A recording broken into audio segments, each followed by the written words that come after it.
Mesmo com a indecisão sobre o futuro do senador Sérgio Moro do União Brasil, diversos políticos já se mobilizam para compor as chapas com potencial de ocupar uma das 3 cadeiras no Senado Federal. E quem comentou dessa vez a possibilidade de ter um integrante do seu grupo político no Senado foi o governador Ratinho Júnior do PSD. A fala do governador aconteceu depois de um evento sobre a destinação de recursos para a área da ciência, tecnologia e inovação aqui do Paraná.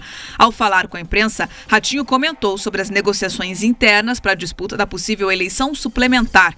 Entre os nomes cotados pelo governador do Paraná, aparecem aí pessoas que fazem parte do secretariado e também um eventual novo apoio ao jornalista Paulo Martins do PL, que já tinha sido candidato da chapa governista em 2022, mas que terminou a eleição em segundo lugar. Vamos ouvir então o que Ratinho Júnior falou sobre essa possibilidade de apoio político. Em respeito a ele, eu não posso tomar nenhuma medida, nem partidária, mesmo tendo a executiva do partido, enquanto isso não for definido. Eu acho que existe prazos, né? Se caso vier a acontecer isso que se diz pela imprensa, né, na questão sobre o julgamento das ações que existem, nós vamos tomar aí a providência partidária de buscar melhor candidato que represente o Paraná.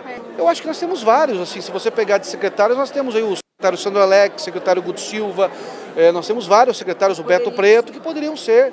Tem os partidos aliados, que também têm nomes que têm viabilidade. Nós apoiamos o Paulo Martins na eleição passada, que se caso fosse escolhido seria também um candidato natural, até porque já teve o nosso apoio, então vamos aguardar. Seria o seu candidato, o Paulo Martins. Aí tem que ser construído em cima de todos, mas seria o candidato natural, até porque já foi apoiado por nós. Olha, o Tribunal Regional Eleitoral vai começar a julgar o processo contra Sérgio Moro no dia 1º de abril. 3 sessões já foram marcadas para que todos os desembargadores da Corte apresentem os votos.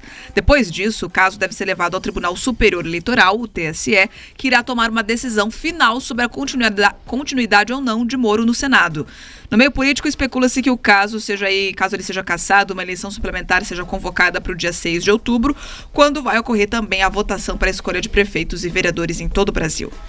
Olha, é importante dizer o seguinte, essa declaração do governador, ela foi motivada pelo casal Moro, que anunciou aí a troca de domicílio eleitoral da Rosângela Moro. Então, eles mesmos trouxeram para o debate público essa discussão. Tanto é que as perguntas dos jornalistas foram motivadas por esse fato e ele acabou dizendo ali. É claro que a fala do governador é uma fala do governador, de quem está no cargo. Ele tem ali uma preocupação oficial com o que diz, a chamada liturgia do cargo. Então ele não pode dizer meu candidato é esse ou aquele, porque ainda esse fato não está dado, né? Ele começa inclusive dizendo, olha, em respeito ao senador Moro, eu não quero comentar isso no começo. Aí insistem, ele acaba falando, né? Citou ali alguns secretários e no final saiu ali a fala do candidato natural, que seria o Paulo Martins, que já foi apoiado por ele, foi o segundo colocado lá em 2022 e nos bastidores do Palácio Iguaçu é o nome mais forte mesmo.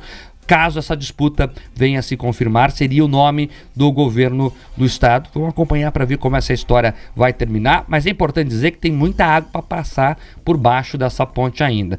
No melhor dos cenários, a decisão final será lá para metade do ano. Eu falo os melhores dos cenários porque é interessante para todo mundo que essa coisa se resolva logo. Para o próprio Moro, que vai decidir se fica ou não, vai poder ter um mandato de verdade, né? Hoje o Moro pisa em ovos ali, principalmente nas críticas ao Supremo Tribunal Federal, porque ele vai precisar dos ministros ali na frente. Pode ver, ele não é incisivo em nenhuma crítica ao Supremo Tribunal Federal e isso é ruim, porque é papel do Senado da República fazer o controle externo do Supremo. E ele tem experiência no judiciário, poderia fazer isso com maestria.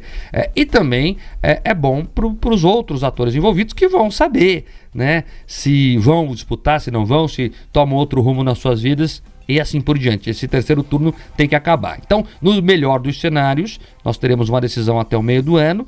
O TRE começa a julgar no começo do mês que vem. A previsão é que lá para começo de maio, metade de maio, isso suba a Brasília. A expectativa do próprio presidente do TRE, né, que lá metade de maio isso suba para Brasília.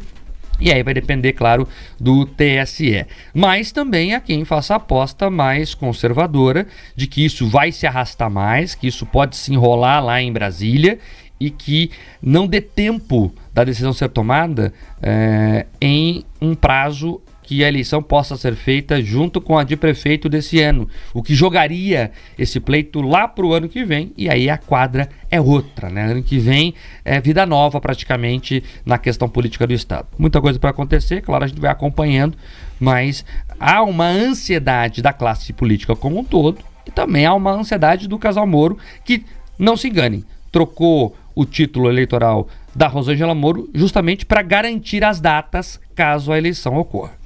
Ninguém muda o título de localização, ninguém se filia a um partido político se de alguma maneira não quer estar no jogo eleitoral. Então, por mais que as palavras, as cartas de justificativa tenham um direcionamento contrário, falem em direito de mudar isso ou aquilo, na prática a gente sabe que é para cumprir inclusive os prazos estabelecidos pela Justiça Eleitoral.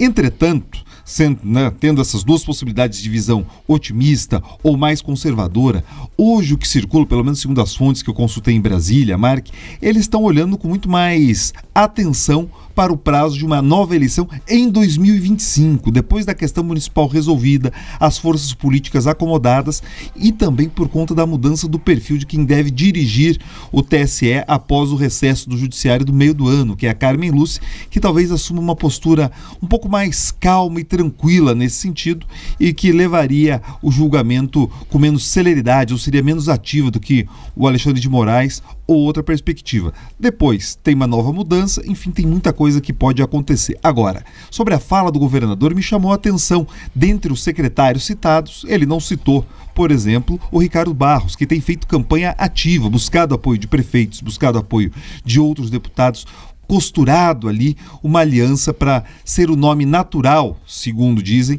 do grupo de partidos que rodeia ali o governo do estado. Pelo visto, a disputa pode ser mais agitada do que o esperado.